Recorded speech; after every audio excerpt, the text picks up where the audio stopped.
Time marches on, and the age of a new king draws nearer.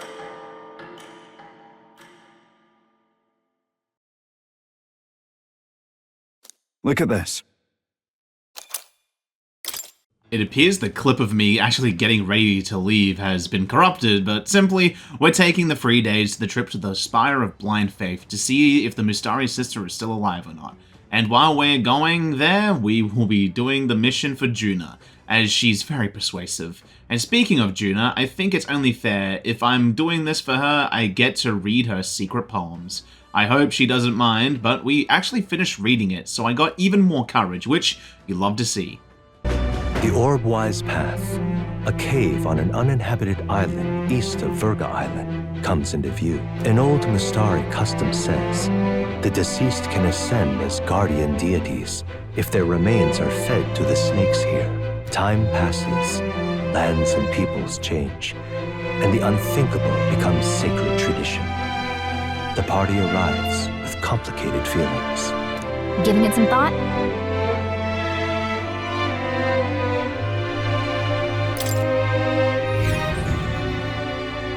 We've arrived at the dungeon and nothing too eventful happened. We arrived to where the foul beast is hiding, and we enter the room and start the fight.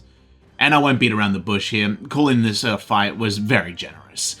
Unfortunately for this feathered fiend, I have both of its weaknesses on every single character I brought. So not only do I max out in 8 turns to deal damage and ailments, but it really did not do much damage, so all I'm really going to say is GG easy, as I finish it off with a truth nuke.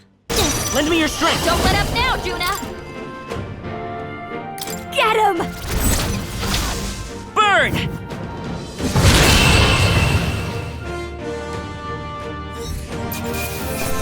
With its demise, Juna is happy with the result, thanking me knowing the islanders will be happy to hear the news.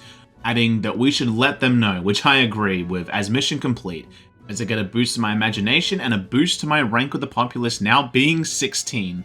That's when Juna jumps a question on me, asking what does strength mean to me truly? I think of many ways it could be strength to show compassion, or perhaps strength to fight for others, but I guess a more literal meaning works too. Juna thinks it's an interesting take, saying I pass, giving me the position of personal escort. Huh. She continues that I must know she has an adoring public all over the continent, yes. She gets swarmed when she's alone, thinking of how honored I should feel.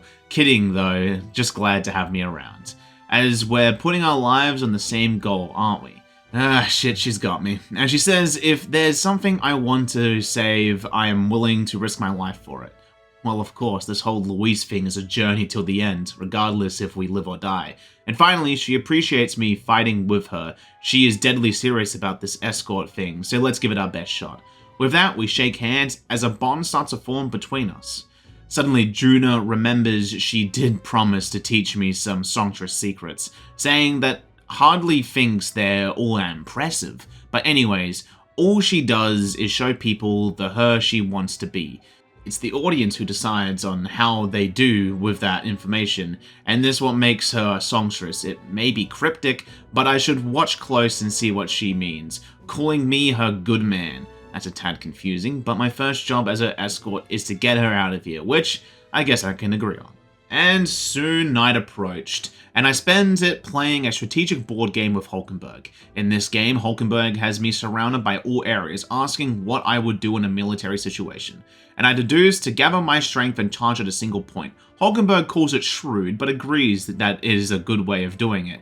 As with that, my wisdom grows to be rank 4. Just one more to go, but man, I really need to work my eloquence as the night draws to an end.